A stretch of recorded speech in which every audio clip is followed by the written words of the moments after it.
I played Little League Baseball while I was growing up. Dad always encouraged me to play sports and even coached Chris's team one year. I played pitcher, first base, and outfield. Mostly outfield or sat on the bench.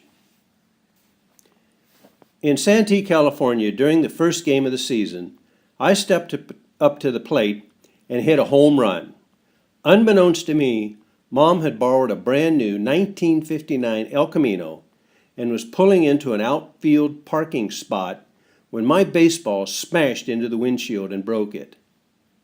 I went back to the dugout and bragged about my home run. Another kid challenged me to see who could hit the most home runs.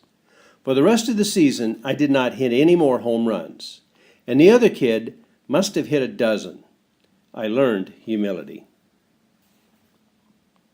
At the Houston house, Dad and I would spend hours playing catch in the backyard. As a pitcher, I threw hard and wild. Occasionally, I would throw the ball over the backyard fence, and it would be held captive by the neighbor's dog. I had to wait till he went back into his doghouse and then sneak over and get my dog-slobbered ball back. I often played by myself with a bounce-back net. Dad once made me a large baseball catcher out of canvas. He spent hours on it. When I first saw it, I jumped in the middle and tore it down. He was crushed. I felt bad. One year, Dad bought me a dozen baseballs for my birthday. I stashed them away for safekeeping in the water heater closet.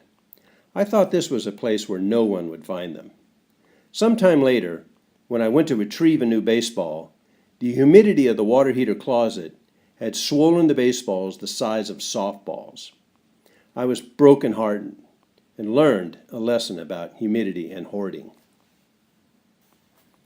I tried out for the high school baseball team, even though I was very rusty, not having played since Little League years earlier. I tried out for pitcher. As usual, I could pitch fast but wild. One day, while pitching in a practice game, I threw the ball clear over the backstop. The other players made fun of me. I had made all the previous cuts and even purchased socks. The rest of the uniform was provided, anticipating I would make the last team cut. I didn't. Years later, after college, while working for the Burroughs Computer Corporation as a salesman, I joined a Parks and Recreation softball league for 2 years. I played first base. It was a lot of fun.